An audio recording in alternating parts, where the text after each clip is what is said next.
여러분 안녕하십니까. 5월 22일 목요일 MBC 정은이었습니다. 대선을 12일 앞둔 오늘 더불어민주당 이재명 후보는 국민의 기본적 삶을 국가가 책임지는 이른바 기본사회 공약을 내놨습니다. 국민의힘 김문수 후보는 대통령 4년 중임제를 도입하고 대통령이 되면 자신의 임기를 3년 단축하겠다는 정치개혁 공약을 발표했습니다. 지윤수 기자가 보도합니다.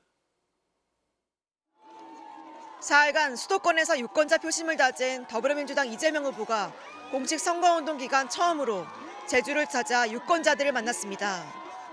이 후보는 제주 4.3 학살의 진상을 철저하게 규명하고 책임을 엄정하게 물었다면 광주 5.18 학살은 없었을 것이라며 12.3 비상계엄에 대한 엄정한 진상규명 필요성을 강조했습니다. 이 후보는 국민의 기본적인 삶을 국가 공동체가 책임지는 기본사회로 나아가겠다며 기본사회위원회를 설치하겠다는 공약도 발표했습니다. 오후에는 경남 양산으로 이동해 집중 유세를 벌인 뒤 내일 고 노무현 전 대통령 서거 16주기를 맞아 김해 봉하마을을 방문합니다. 국민의힘 김문수 후보는 대통령이 되면 대통령 4년 중임제를 도입하고 자신의 임기를 3년 단축해 2028년 대선과 총선을 동시에 치르겠다는 정치개혁 공약을 발표했습니다. 또 국회의원 정수 10% 감축 등을 통해 의회 기득권도 내려놓고 공공기관 낙하산 금지법도 제정하겠다고 덧붙였습니다. 기자회견에는 손학규 바른미래당 전 대표도 참석해 김 후보 지지를 선언했습니다. 김 후보는 대한의사협회를 면담한 뒤 경기 광명과 자신이 삼선 지역구 의원을 지낸 부천에서 집중 유세를 펼칩니다. 개혁신당 이준석 후보는 최원일 전 천안함 함장을 만나 나라를 지키다 산화한 장병들에 대한 모욕이 없게 하겠다고 약속한 뒤 인천 인하대학교를 찾아 학생 식당에서 학생들과 점심 식사를 함께 했습니다.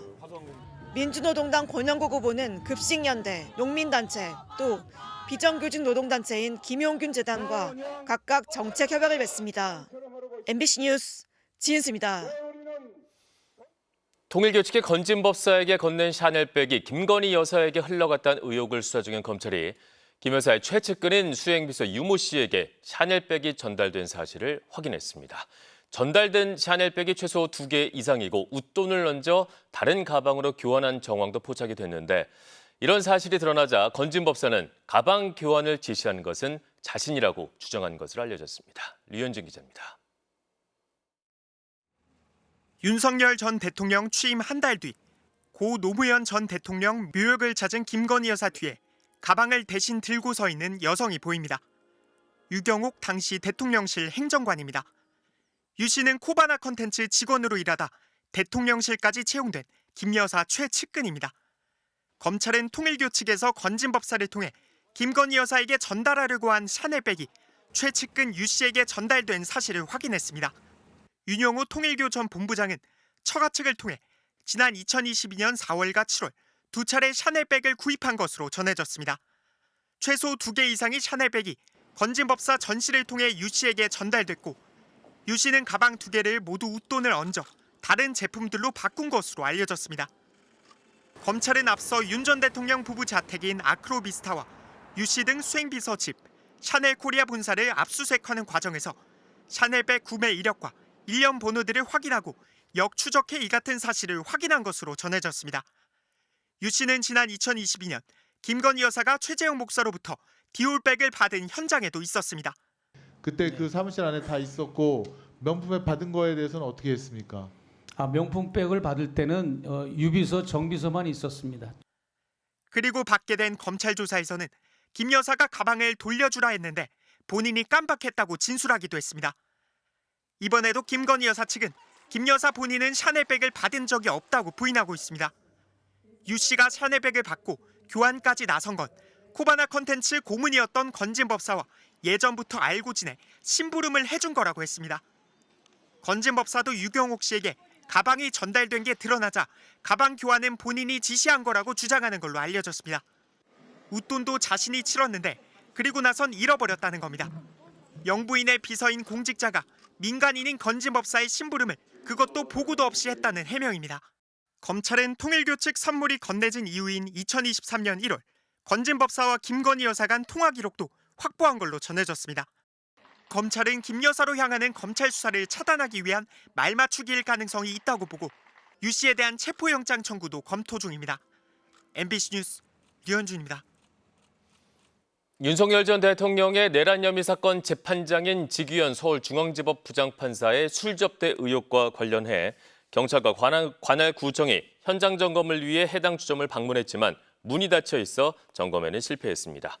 이 업소는 지난 1993년부터 단란 주점으로 신고하고 영업을 해오다 지 부장판사의 술 접대 의혹이 제기된 뒤에는 영업을 하지 않고 있는 것으로 전해졌습니다. 상대로 한 이른바 딥페이크 영상물을 만들어 SNS에 유포한 10대에게 검찰이 실형을 구형했습니다. 검찰은 어제 인천지법에서 열린 결심 공판에서 딥페이크로 제작한 허위 영상물을 유포한 혐의로 기소된 10대 남성에게 장기 5년에서 단기 3년의 징역형을 구형했습니다. 이 남성은 지난해 7월 인공지능을 이용한 딥페이크 기술로 고등학교 교사 2명과 학원 선배, 강사 등의 얼굴을 나체 사진에 합성한 뒤에 SNS에 유포한 혐의를 받고 있습니다. 소년법은 만 19세 미만 미성년자에게 장기와 단기로 나눠 형기의 상하한을 둔 부정기형을 선고할 수 있도록 하고 있으며 앞서 교육당국은 교권보호위원회를 열어서 이 남성을 퇴학 처분했습니다.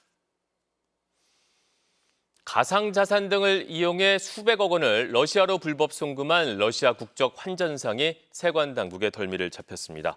관세청 서울본부세관은 해외 불법 송금 혐의로 러시아 국적 환전상 A와 B를 검찰에 송치했다고 밝혔습니다. 이들은 영주권 재외동포 자격으로 한국에 체류하면서 2023년 1월부터 작년 7월까지 총 6,156차례에 걸쳐서 약 580억 원을 러시아 등으로 불법 송금한 혐의를 받고 있습니다. 불법 환치기를 의뢰한 고객 상당수는 국내 거주 러시아인이 운영하는 중고차 화장품 수출 업체인 것으로 드러났습니다. 관세당국은 외국환 거래 법령에 따라 이들에게 과태료를 부과했습니다.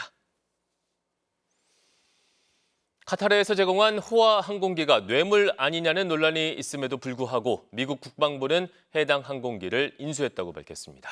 이 호화 항공기는 개조 작업을 거쳐서 대통령 전용기로 활용될 예정인데 이에 대한 논란은 앞으로도 계속될 전망입니다. 워싱턴에서 김재용 특파원이 보도합니다. 부적절하다는 지적에도 불구하고 미국 국방부가 카타르가 제공한 호화 항공기를 인수했다고 밝혔습니다. 국방부 대변인은 성명에서 국방부 장관이 연방 규칙과 규정에 따라 카타르로부터 보잉 747 항공기를 받았다는 사실을 알렸다고 AP와 블룸버그 통신 등이 전했습니다. 미국 국방부는 미국 대통령을 실어 나르는 항공기를 위해 적절한 보안 조치와 임무 수행에 필요한 기능을 고려하도록 노력하겠다고 밝혔습니다. 미국 공군은 이 항공기를 대통령 전용기로 쓰는 데 필요한 개조 작업을 할 계획입니다. 앞서 트럼프 대통령은 중동 순방 과정에서 카타르 왕실로부터 약 4억 달러, 우리 돈 5,500억 원에 달하는 보잉 747 항공기를 선물로 받아 전용기로 사용하기로 했습니다. 뇌물이란 비판이 거셌지만 트럼프 대통령은 전용기로 쓰다가 퇴임 후엔 트럼프 도서관 재단으로 넘기겠다며 문제될 게 없다고 강조한 바 있습니다. They're giving us a free jet. I could say no, no, no, don't give us. I want to pay you $1 billion or 400 million or whatever it is. Or I could say thank you very much. 이 문제를 가장 먼저 보도한 ABC 방송을 향해 가짜 뉴스라고 면전에서 비난하기도 했습니다. You're ABC fake news, right? Why not? It's only ABC. Well, a few of you would. Let me tell you, you should be embarrassed asking that question. 트럼프 대통령은 집권 1기 때 보잉의 새 전용기를 주문했지만 아직까지 인도되지 않아 불만을 제기해왔습니다. 트럼프 대통령은 본인이 받는 게 아니라 국방부와 공군이 받는 것이라고 했지만 비판은 공화당 내부에서도 이어지고 있습니다. 또한 보안 강화를 위해 한다는 개조 작업에도 상당한 시간과 비용이 들 수밖에 없어 카타르 제트기를 둘러싼 논란은 꼬리표처럼 계속 따라다닐 가능성이 높아 보입니다. 워싱턴에서 MBC 뉴스 김재용입니다. 유실 또는 부실 우려가 높은 부동산 프로젝트 파이낸싱 PF가 24조 원 가까이 되는 것으로 조사됐습니다. 금융당국은 올해 상반기 안에 이 가운데 절반가량이 정리될 것으로 전망했습니다. 김세영 기자입니다. 금융감독원이 지난해 6월부터 1년간 금융권을 대상으로 부동산 PF 사업성 평가를 실시했습니다. 그 결과 유실 또는 부실 우려가 높은 PF는 총 23조 9천억 원으로 집계됐습니다. 이에 따라 금감원은 사고 위험이 높은 PF 대출을 우선 정리하기로 했습니다. 올해 3월 말까지 9조 1천억 원을 정리한 데 이어 상반기 안에 3조 5천억 원을 추가 정리할 예정입니다. 이번 작업이 마무리되는 6월 말에는 부실 PF 가운데 52% 이상이 정리될 것으로 금융당국은 전망했습니다. 이후에는 잔여 부실 규모가 1조 원 내외로 줄어 하반기부터는 부동산 PF가 관리 가능한 수준이 될 것으로 금감원은 내다봤습니다. 금감원은 부동산 시장 회복 지연 등에 따라 추가 부실 발생 가능성도 염두에 두고 현장 점검 등을 통해 건전성 관리를 강화해 나가겠다고 밝혔습니다.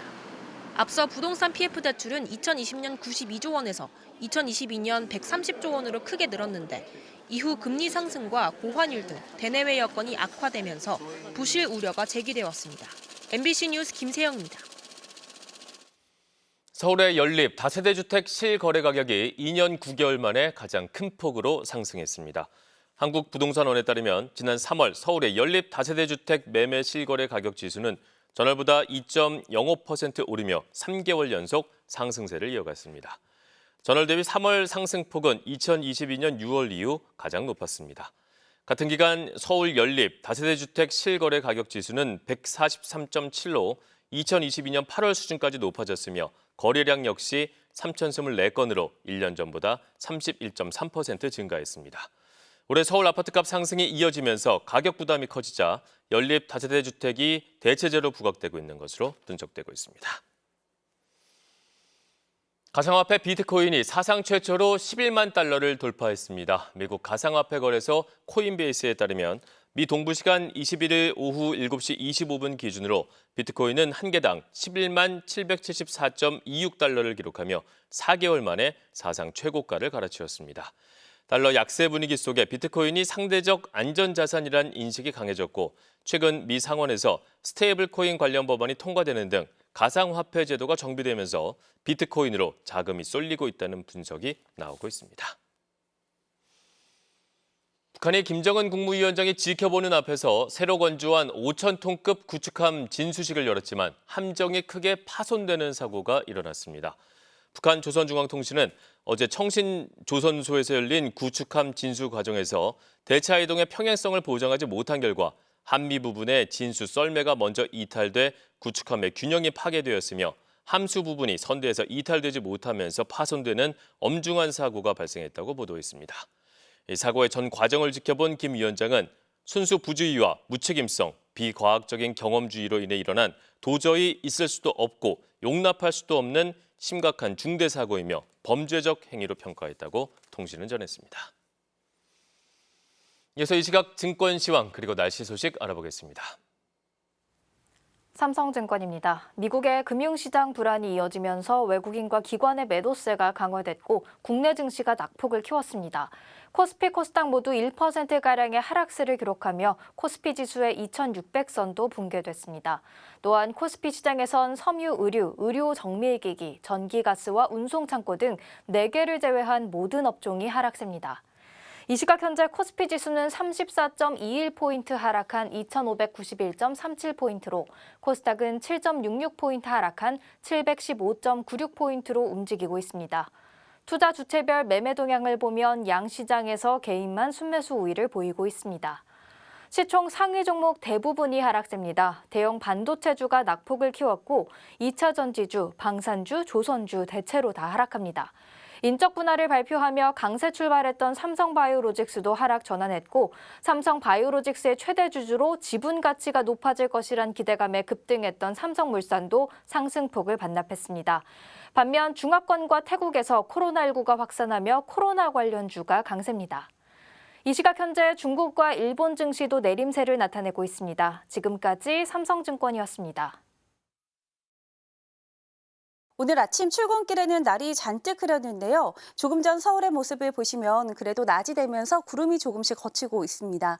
오후가 되면서 수도권과 강원도는 점차 맑아질 것으로 보입니다. 오후부터 밤사이 충청과 남부지방은 5에서 10mm 안팎의 비가 조금 내리겠습니다. 그래도 이 비구름 뒤로 건조한 공기가 내려오고 있습니다. 어제보다 오늘은 더위가 한결 낮겠는데요. 어제 서울의 낮 최고 기온이 30.8도까지 오르는 등 대부분 30도로 웃돌았는데 오늘 서울의 낮 최고 기온은 26도, 충주 23도, 포항은 18도로 동해안 지방은 선선함이 감돌겠습니다. 오늘 전국 하늘 대체로 흐리겠지만 수도권과 강원도는 오후부터 점차 맑아지겠습니다. 낮 최고 기온은 서울 26도, 강릉 19도, 대구 22도 등으로 어제보다 5도에서 10도가량 낮아지겠습니다. 당분간 30도로 웃도는 더위는 주춤하겠고요. 토요일에 경기 북부 등 내륙 곳곳에는 또 비가 내릴 전망입니다. 날씨였습니다. MBC 정원 뉴스를 마칩니다. 시청해주신 여러분 고맙습니다.